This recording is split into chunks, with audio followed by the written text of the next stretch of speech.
Jadi kita ikutin puasa sunnah Kamis, kemudian puasa 9, 10, 11 itu menjadi untuk hari Ashura supaya berbeda sama orang Yahudi, karena orang Yahudi puasa cuma 1 hari. Kemudian habis 11 kita teruskan lagi bertanahan bulan Ayyamul Bid. Kan ada puasa Ayyamul Bid adalah 12, 13 dan 14. Kalau kita boleh dapatkan semua ini, Masya Allah luar biasa. Mula hari Kamis, Jumat, Sabtu, Ahad, Senin, kemudian Selasa. Ini cuba lihat manfaatnya luar biasa. Oleh kerana itu jemaah sekalian, macam kesempatan ini mohon jangan sia-sia.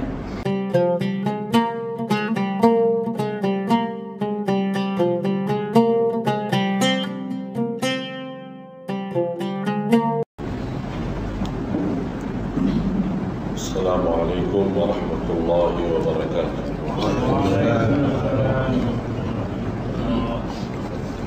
Alhamdulillahi rabbil alamin. Wa asyhadu an la ilaha illallah wahdahu la syarika lahu waliyus salihin. Wa asyhadu anna sayyidana wa nabiyyana Muhammadan abdullahi wa rasuluhu as-sadiqul amin. Allahumma salli wa sallim wa barik ala sayyidina Muhammad wa ala alihi wa sahbihi wa man tabi'ahum bi ihsanin ila yaumiddin. Subhanaka la ilma lana illa ma 'allamtana innaka antal alimul hakim. Maha suci Allah, saya tidak mempunyai ilmu apa-apa, hanya saja apa yang diberikan oleh Allah Subhanahu wa ta'ala. Segala sesuatu yang kita miliki sesungguhnya milik Allah. Karena itu jangan anda sedih atas kehilangan dan kekurangan sesuatu, karena semuanya dari Allah dan kembali kepada Allah Subhanahu wa ta'ala. La hawla wa la quwwata illa billahil aliyyil azim.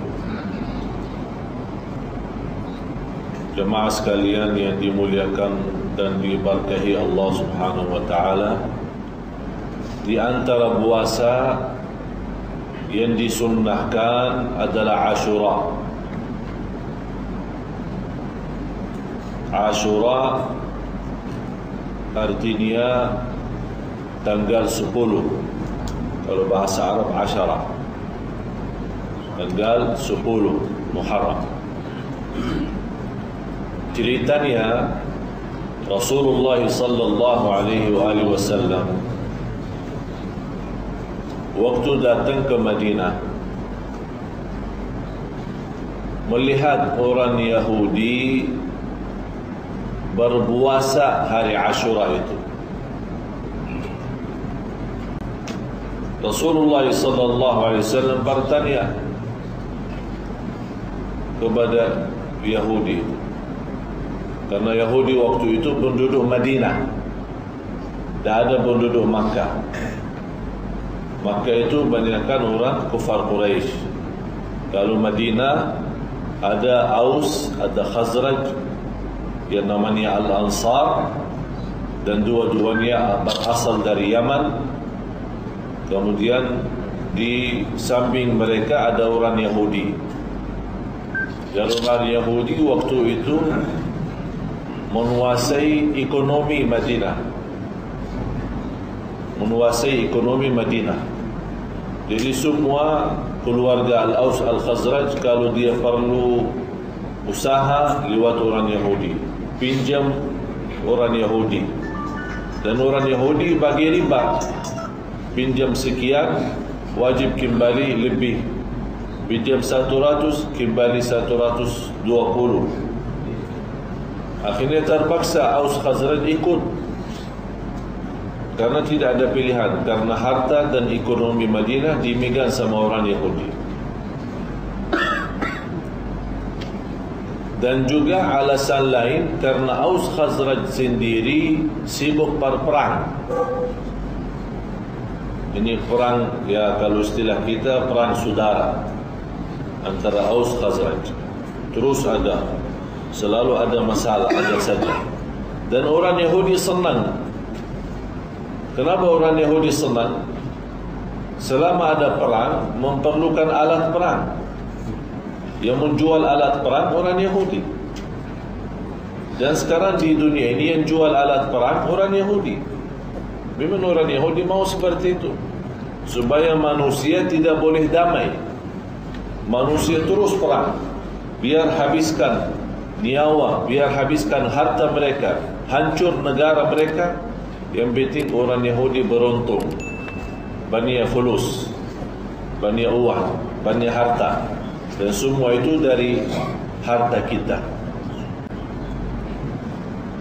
Tapi begitu kedatangan Nabi Muhammad sallallahu alaihi wasallam berhasil mensatukan antara Aus dan Khazraj. Yang paling tidak senang dengan kedamaian itu adalah orang Yahudi, karena rugi besar. Kalau Aus Khazraj sudah damai, berarti tidak ada perang. Kalau tidak ada perang, berarti tidak ada alat perang yang boleh jual. Orang Yahudi rugi.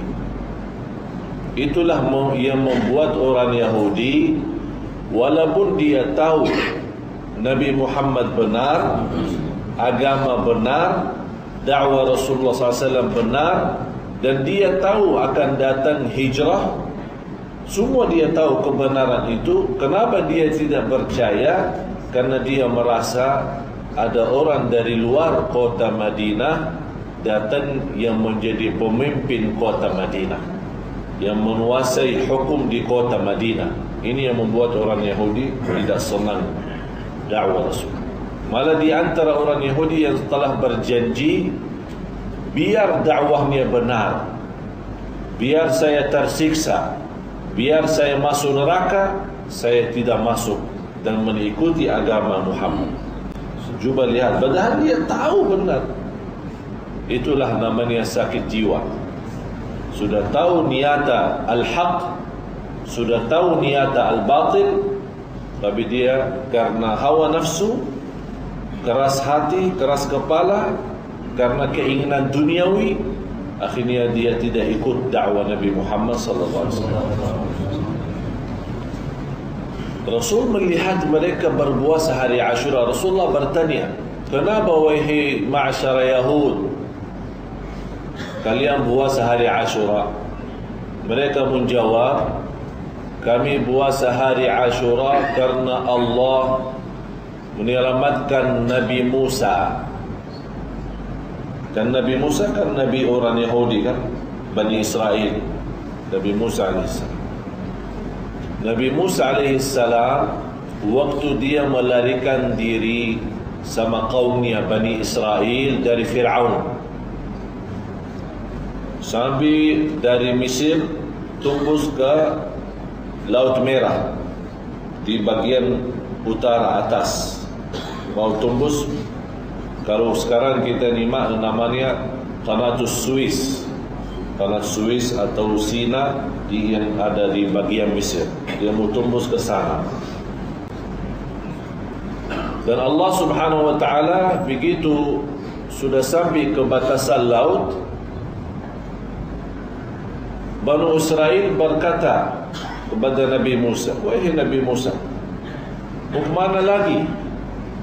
Di depan sudah laut, di belakang sudah Fir'aun. Pasti kita mati.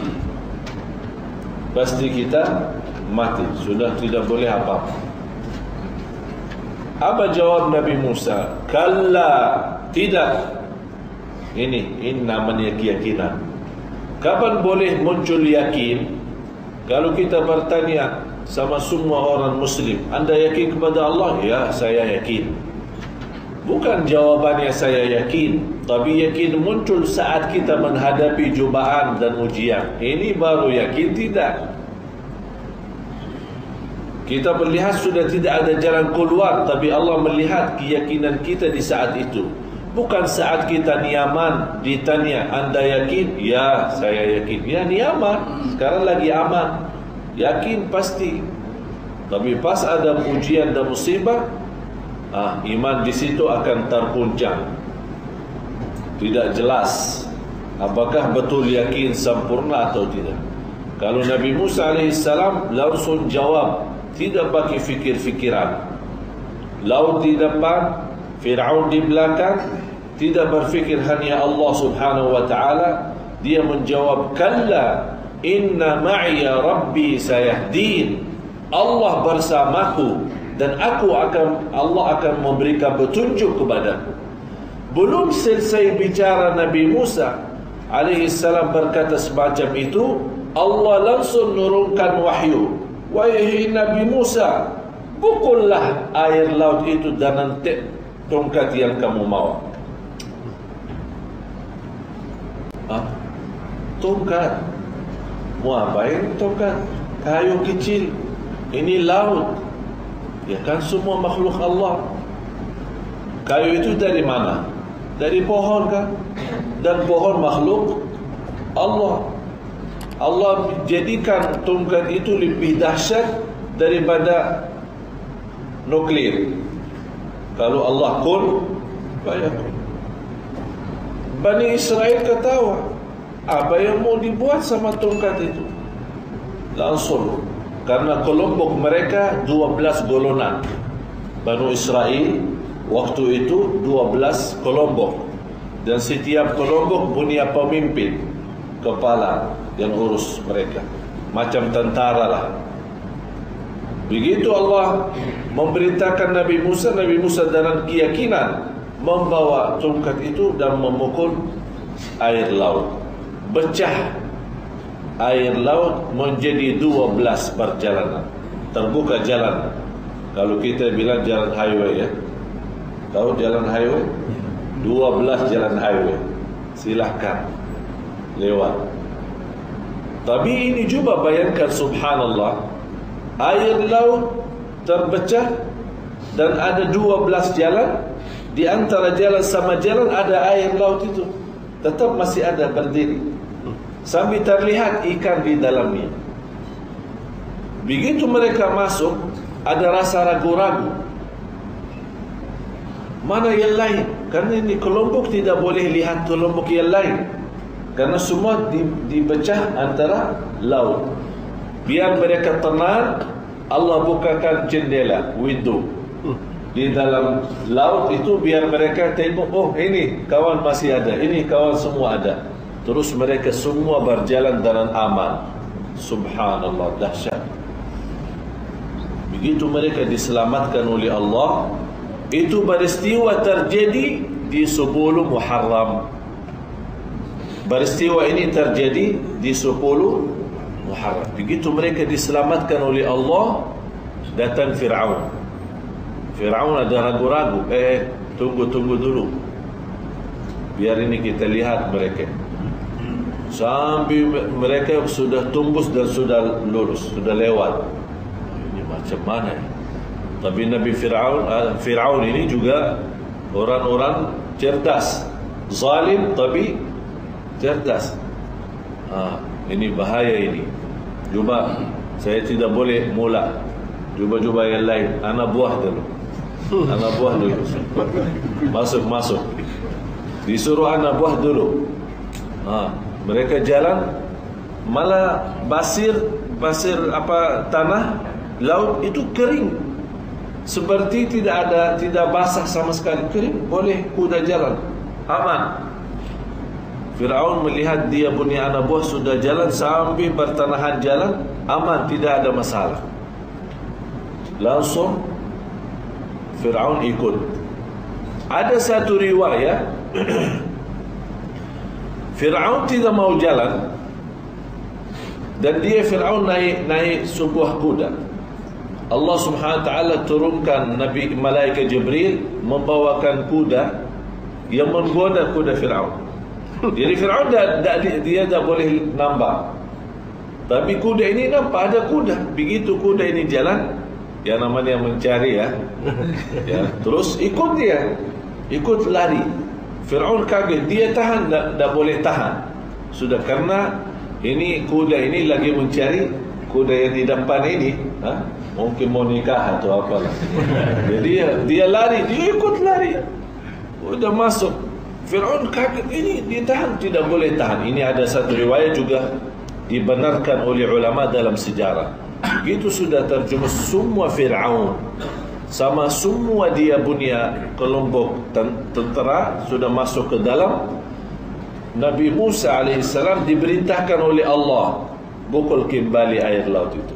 Dari sebelah sana sudah berangkat, sudah lewat, dipukul sama Nabi Musa, air laut kembali rapat lagi dan tenggelam Fir'aun sama semua yang pengikutnya.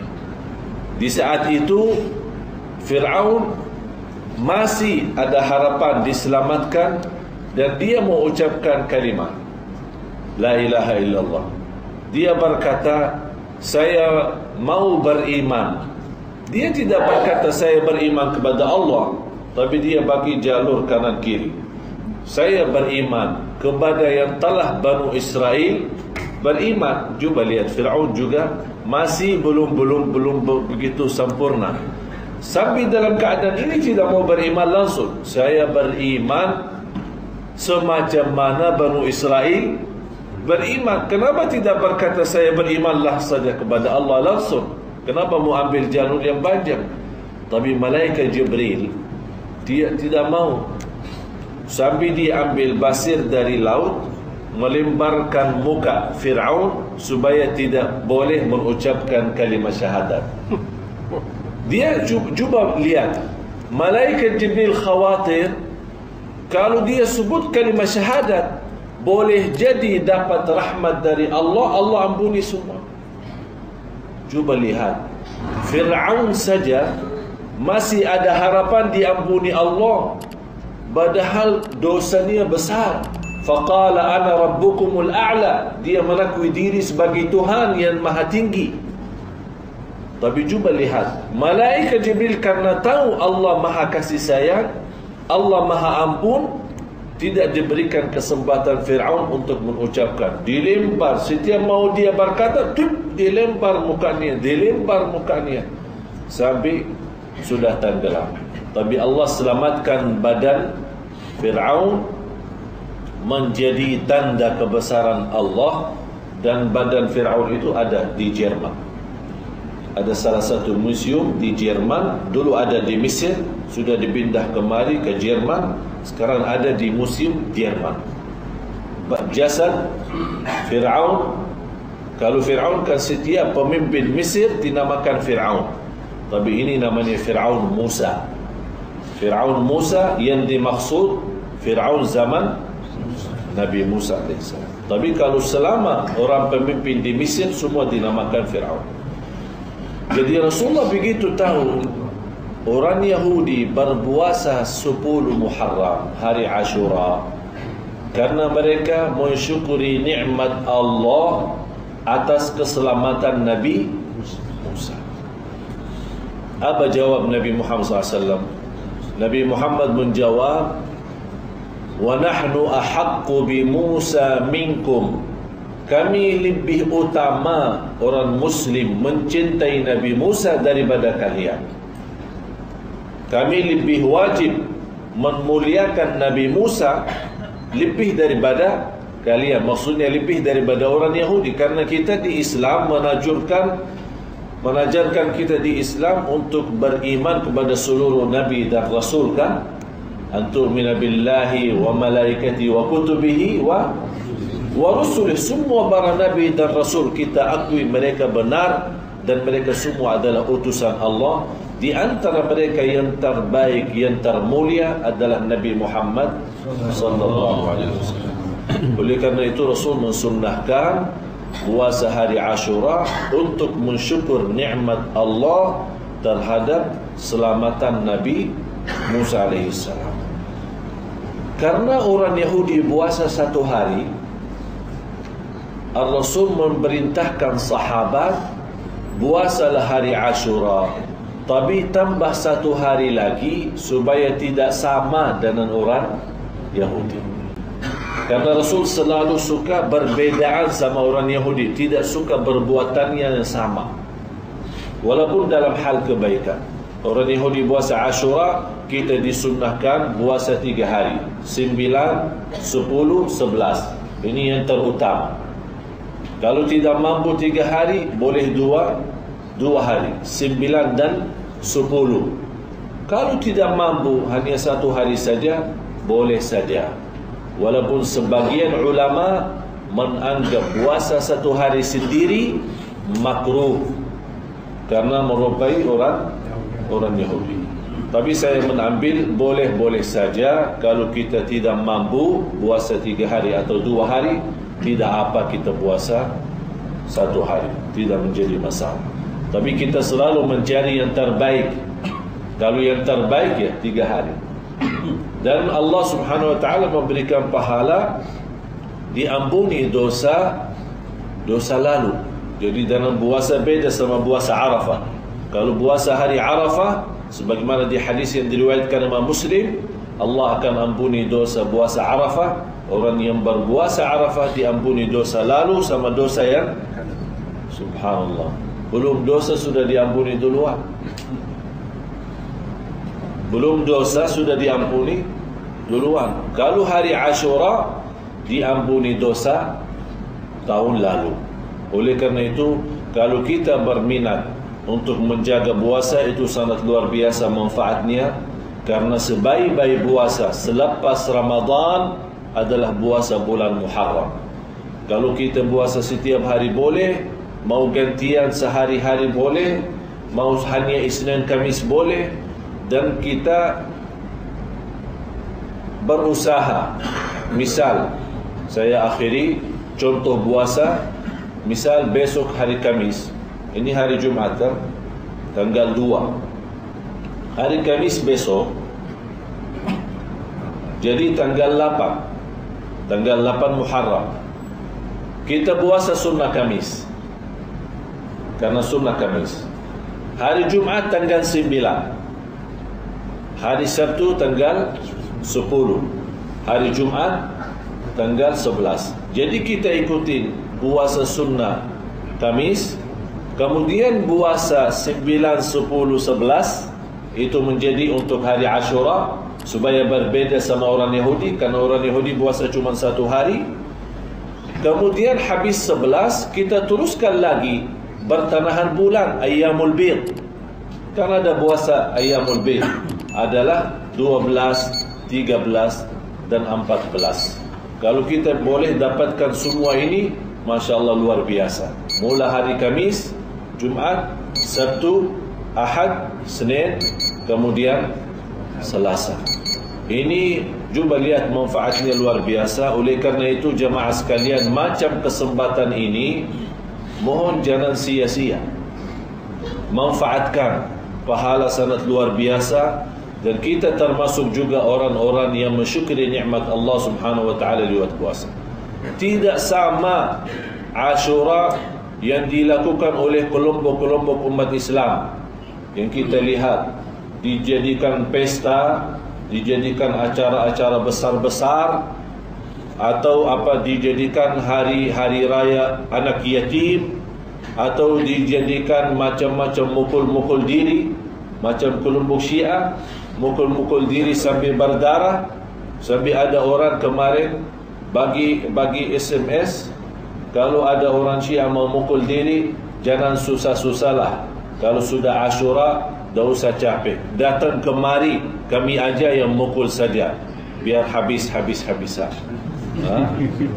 Ya, jadi tak usah mukul diri. Kita insyaAllah tugas boleh. Kalau mau mukul diri, tak usah capek, datang sini kemari, kita insyaAllah habiskan. Ya, jadi hal seperti itu, ini semuanya melanggar aturan Islam. Alasannya mereka memuliakan Al-Husain. Al-Husain cucu Nabi Muhammad SAW. Kalau kita betul-betul mau muliakan Husain radhiyallahu an, ikuti ajaran kakeknya Nabi Muhammad SAW. Kalau kita betul memuliakan Al-Husain, ikuti ajaran kakeknya Nabi Muhammad SAW. Jangan kita buat sendiri aturan baru dan agama baru. Oleh karena itu berhati-hati, jangan sampai kita dibodohi, jangan sampai kita terjumus. Sekarang golongan Syiah itu sudah di mana-mana, menyebar fitnah. Oleh karena itu wajib kita belajar banyak supaya kita hati-hati. Tidak perlu kita menjelek mereka, tapi kita harus fahami sunnah Rasul apa, kewajiban kita terhadap sahabat. Kalau ada macam mereka datang mau merusakkan agama kita, kita sudah punya dasar ilmu Quran dan sunnah yang menjauhkan kita dari fitnah. Dan saya selalu sampaikan, yang paling bahaya adalah fitnah agama. Yang paling bahaya fitnah agama. Kita merasa diri benar, tapi ternyata kita tidak punya dasar. Qul hal nunabbi'ukum bil akhsarina a'mala alladzina dhalla sa'yuhum fil hayatid dunya wa hum yahsabuna annahum yuhsinuna sun'a. Suratul Kahfi ayat 102 sama 103. Ini Allah tunjukkan kepada orang yang merasa diri berbuat baik, tapi ternyata dia rugi dunia akhirat. Na'udzubillah. Mudah-mudahan kita senantiasa dapat bertunjuk oleh Allah Subhanahu wa taala istiqamah atas iman Islam, istiqamah sampai akhir hayat atas kitab dan sunnah Nabi Muhammad sallallahu alaihi wasallam, dan mudah-mudahan semua yang hadir mendapatkan syafaat Nabi Muhammad sallallahu alaihi wasallam di hari kiamat. Ya Allah ya Arhamar Rahimin, jadikan pertemuan ini bermanfaat, ilmu yang kami belajari berguna, dan berikan kepada kami kekuatan lahir dan batin untuk mengamalkan ilmu yang kami belajari. Birahmatika ya Arhamar Rahimin. Allahumma arina al-haqqa haqqan warzuqna ittiba'ah, wa arina al-batila batilan warzuqna ijtinabah, wa la taj'alhu multabisan alayna fanadil. Rabbana atina fid dunya hasanah wa fil akhirati hasanah wa qina adzaban nar. Wa sallallahu wa sallam wa barak ala sayyidina wa nabiyyina Muhammad wa ala alihi wa sahbihi wa sallam. Walhamdulillahi rabbil alamin. Akhirul kalam. Subhanakallahumma wa bihamdik, asyhadu an la ilaha illa anta, astaghfiruka wa atubu.